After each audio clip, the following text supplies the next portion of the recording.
Hello and good morning from where you're listening from. It's my hope and prayer God has kept you in good health and good faith. Proverbs 22 verse 6, it says, "Train a child in the way he should go, and when he is old, he will not turn from it." This is a message directed to parents, both the father and the mother. It's a responsibility for them to offer training, a joint initiative or responsibility. You see, in Proverbs 31, where he talks of the noble woman and how to spot one of the attributes of it is seen in the husband. If you may allow me to read, for essence, in verse 22 it says, "Her husband is respected at the city gate, where he takes his seat among the elders of the land." You see, there's something here that connects characters to a godly home.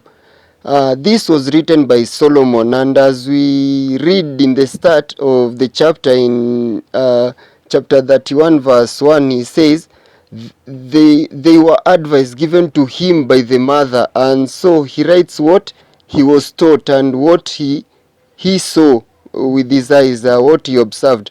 With the just read verse of how the husband to a noble wife sits and is respected among elders, and that is what I want to draw today's sermon, which was on the role of a father. And we want to see in areas of leadership, giving guidance and direction, and also living provision. Like on Wednesday, I read from the same Proverbs chapter 13:22, where it says, "A good man leaves an inheritance to his children's children, but a sinner's wealth is stored up for righteousness." Now, today, I shall be reading from 1 Chronicles 22, 2 to 13, then 2 Chronicles chapter 5 verse 1, then verse 6, then the same 2 Chronicles chapter 6 verse 4, then verses 7 to 10, so as to see how the said areas come about, because men are meant to be heads, and this verses paints a picture and gives the best example of how a father should act. 1 Chronicles 22:13, and this is King David giving direction to his son Solomon on how the temple should be built, having known his time is drawing near, and to prevent a rift, since his other son called Adonijah was scheming, and David had to put his house in order to prevent clashes in the future. The book says, and so David gave orders to assemble the aliens living in Israel, and from among them he appointed stone cutters to prepare dressed stone for building the house of God. He provided a large amount of iron to make nails for the doors of the gateways and for the fittings, and more bronze than could be weighed. He also provided more cedar logs than could be counted, for the Sidonians and Tyrians had brought large numbers of them to David.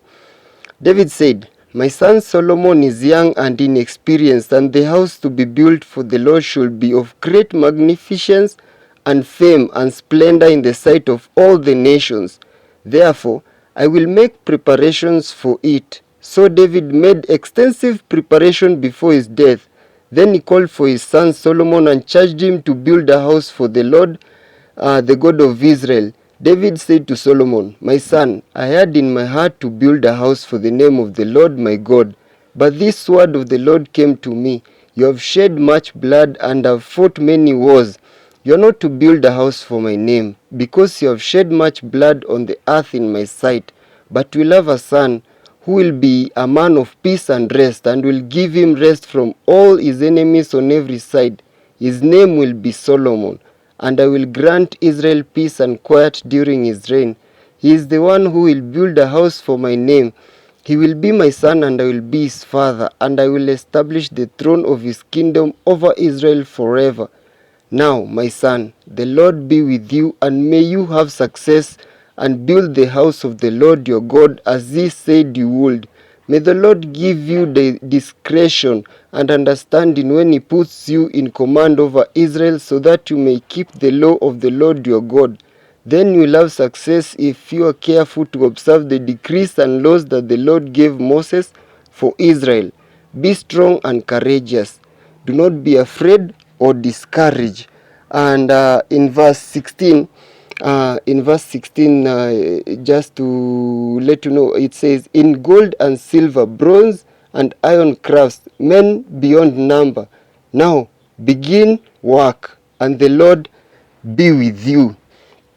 And now in 2 Chronicles chapter 5 verse 1, when Solomon had accomplished his father's mission, the mission that we have just read, in verse 1 it says, chapter 5 of 2 Chronicles, it says, when all the work Solomon had done for the temple of the Lord was finished, he brought in the things his father David had dedicated, the silver and gold and all furnishing, and he placed them in the treasuries of God's temple.